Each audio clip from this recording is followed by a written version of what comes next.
স্বপ্ন ছিল অভাব জয় করে পরিবারের মুখে হাসি ফোটাবেন। সেই লক্ষ্য নিয়েই ২১ বছর আগে তপ্ত মরুভূমির দেশ সৌদি আরবে পাড়ি জমিয়েছিলেন কিশোরগঞ্জের পাকুন্দিয়ার আব্দুল জব্বার। কঠোর পরিশ্রমে দীর্ঘ ২ দশক পরিবারের হাল ধরলেও শেষ পর্যন্ত জীবিত আর ফেরা হলো না তার। ২ যুগ পর ফিরলেন ঠিকই, তবে নিথুর দেহ হয়ে কফিনবন্দি অ্যাম্বুলেন্সে। বৃহস্পতিবার বিকেল ৫:৩০টার দিকে মরদেহবাহী অ্যাম্বুলেন্স বাড়ির সামনে পৌঁছাতেই কান্নায় ভেঙে পড়েন মা, বাবা, স্ত্রী ও স্বজনরা। প্রিয়জনের আহাজারিতে পুরো এলাকায় নেমে আসে শোকের ছায়া। পাকুন্দিয়া উপজেলার কাগারচর গ্রামের আব্দুল বাতেন মিয়ার ছেলে নূর মোহাম্মদ ওরফে আব্দুল জব্বার জীবিকার তাগিদে ২০০৫ সালের দিকে আল জাহারান কোম্পানিতে শ্রমিক হিসেবে যোগ দেন তিনি। পরিবারের সদস্যরা জানান, জব্বারের ইচ্ছা ছিল আর কিছুদিন কাজ করে স্থায়ীভাবে দেশে ফিরে আসবেন, কিন্তু গত বছরের ১০ আগস্ট হঠাৎ অসুস্থ হয়ে হাসপাতালে ভর্তি হন তিনি। দীর্ঘ ৮ মাস মৃত্যুর সাথে পাঞ্জা লড়ে গত ২০ এপ্রিল শেষ নিঃশ্বাস ত্যাগ করেন এই রেমিটেন্স যোদ্ধা।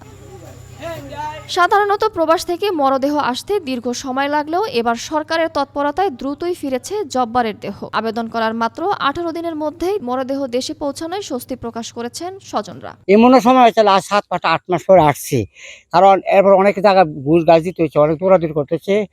বর্তমান সরকার এবং আমাদের নুরুল হক নূর ভাইকে এই মন্ত্রণালয়তে কাজ পাওয়ার জন্য আমরা অত দ্রুতভাবে লাশ অতি শীঘ্র পাওয়া যাচ্ছে ১৪-১৫ দিনের মাথায়। এই জন্য আমি সরকারকে এবং নূর ভাইকে ধন্যবাদ জানাচ্ছি। ছেলে উনি কেন অসুস্থ, স্ট্রোক করে মারা গেছে আর কি হাসপাতালে। পরে তো উনি চিকিৎসা করছে, চিকিৎসা করার পরে উনি মারা গেছে। মন্ত্রণালয়ে আবেদন করছে, আবেদন করার পরে ক্লাস আমরা দ্রুত বেগে আপনার ১৭-১৮ দিনের ভিতরে ইনশাল্লাহ লাশ পেয়ে গেছে আর কি।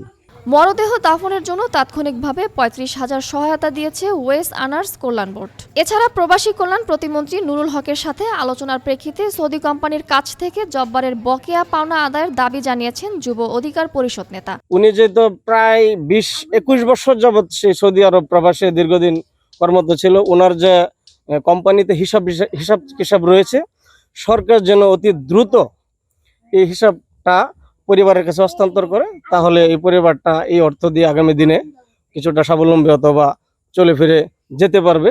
আব্দুল জব্বারের মৃত্যুতে কাগারচর গ্রামে এখন শোকের মাতম। যে মানুষটি নিজের জীবনের সেরা সময়গুলো বিদেশের মাটিতে বিলিয়ে দিয়েছিলেন স্বজনদের হাসির জন্য, তাকে হারিয়ে এখন দিশেহারা পুরো পরিবার।